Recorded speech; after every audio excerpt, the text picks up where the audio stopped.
ನೀವೇನಾದ್ರೂ Kengeri satellite town ಅಲ್ಲಿ ಒಂದು ಪ್ರೈಮ್ ಲೊಕೇಶನ್ ಅಲ್ಲಿ ಪ್ರಾಪರ್ಟಿ ಹುಡುಕ್ತಾ ಇದ್ದೀರಾ? ಹಾಗಾದ್ರೆ ಈ ವಿಡಿಯೋ ನಿಮ್ಗೋಸ್ಕರ. ವಿಡಿಯೋನ ಫುಲ್ ಆಗಿ ನೋಡಿ, ಈ ಪ್ರಾಪರ್ಟಿ ಡೀಟೇಲ್ಸ್ ನಾನು ತಿಳಿಸ್ಕೊಂಡ್ಕೊಡ್ತೀನಿ. ಸೊ ನಮಸ್ಕಾರ ವೀಕ್ಷಕರೇ, ನಾನು ನಿಮ್ಮ ಆಕಾಶ್, ಕ್ಲಿಕ್ ಹೋಮ್ಸ್ಗೆ ಸ್ವಾಗತ. ಸೊ ನಾನಿವತ್ತು ತಂದಿರೋಂಥ ಪ್ರಾಪರ್ಟಿನ ಲೊಕೇಶನ್ ಬಂದ್ಬಿಟ್ಟು ಕೆಂಗೇರಿ ಸ್ಯಾಟಲೈಟ್ ಟೌನ್ ಅಲ್ಲಿ ಲೊಕೇಟ್ ಆಗಿರುತ್ತೆ. ನೆಕ್ಸ್ಟ್ ಈ ಪ್ರಾಪರ್ಟಿನ ಡೈಮೆನ್ಷನ್ಸ್ ಬಗ್ಗೆ ಹೇಳೋದಾದ್ರೆ ನಿಮಗೆ 30x50 ಆಗಿರೋಂಥ ಪ್ರಾಪರ್ಟಿ ಇದು. ನೆಕ್ಸ್ಟ್ ಇದರ ಫೇಸಿಂಗ್ ಬಂದ್ಬಿಟ್ಟು ನಾರ್ತ್ ಫೇಸಿಂಗ್ ಕೊಟ್ಟಿದ್ದಾರೆ. ನೆಕ್ಸ್ಟ್ ಈ ಪ್ರಾಪರ್ಟಿನ ರೋಡ್ ಡೈಮೆನ್ಷನ್ಸ್ ಬಂದ್ಬಿಟ್ಟು 30 ಫೀಟ್ ರೋಡ್ ಬರುತ್ತೆ.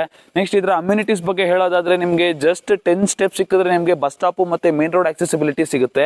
ಮತ್ತೆ ಜಸ್ಟ್ 50 ಮೀಟರ್ಸ್ ಅಲ್ಲಿ ನಿಮಗೆ ರೈಲ್ವೆ ಸ್ಟೇಷನ್ ಅವೈಲೇಬಲ್ ಇದೆ. ನೆಕ್ಸ್ಟ್ ಜಸ್ಟ್ 1 ಕಿಲೋಮೀಟರ್ ಅಲ್ಲಿ ನಿಮಗೆ ಮೆಟ್ರೋ ಸ್ಟೇಷನ್ ಕೂಡ ಸಿಗುತ್ತೆ. ನೆಕ್ಸ್ಟ್ ಇದರ ಸುತ್ತಮುತ್ತ ಎಲ್ಲ ನಿಮಗೆ ಹಾಸ್ಪಿಟಲ್ಸ್, ಸ್ಕೂಲ್ಸ್, ಜಿಮ್ಸ್ ಮತ್ತೆ ಸೂಪರ್ ಮಾರ್ಕೆಟ್ಸ್ ಇದೆಲ್ಲ ತುಂಬಾ ನಿಯರ್ ಬೈ ಸಿಗುತ್ತೆ. ಸೊ ಅದಕ್ಕೋಸ್ಕರನೇ ಇದೊಂದು ಪ್ರೈಮ್ ಪ್ರಾಪರ್ಟಿ ಕೂಡ ಹೌದು. ಸೊ ಇದರ ಪ್ರೈಸ್ ಬಂದ್ಬಿಟ್ಟು 15,500 ಪರ್ ಸ್ಕ್ವೇರ್ ಫೀಟ್ ಹೇಳ್ತಿದ್ದಾರೆ. ಸ್ಲೈಟ್ಲಿ ನೆಗೋಷಿಯಬಲ್ ಇರುತ್ತೆ. ನೀವೇನಾದ್ರೂ ಕೆಂಗೇರಿ ಉಪನಗರದಲ್ಲಿ ಒಂದು ಪ್ರೈಮ್ ಲೊಕೇಶನ್ ಅಲ್ಲಿ ಪ್ರಾಪರ್ಟಿನ ಪರ್ಚೇಸ್ ಮಾಡಬೇಕು ಅಂತ ಇಂಟ್ರೆಸ್ಟೆಡ್ ಆಗಿದ್ರೆ ಕೆಳಗಡೆ ಕೊಟ್ಟಿರೋಂಥ ನಂಬರ್ಗೆ ಕಾಂಟ್ಯಾಕ್ಟ್ ಮಾಡಿ. Thank you.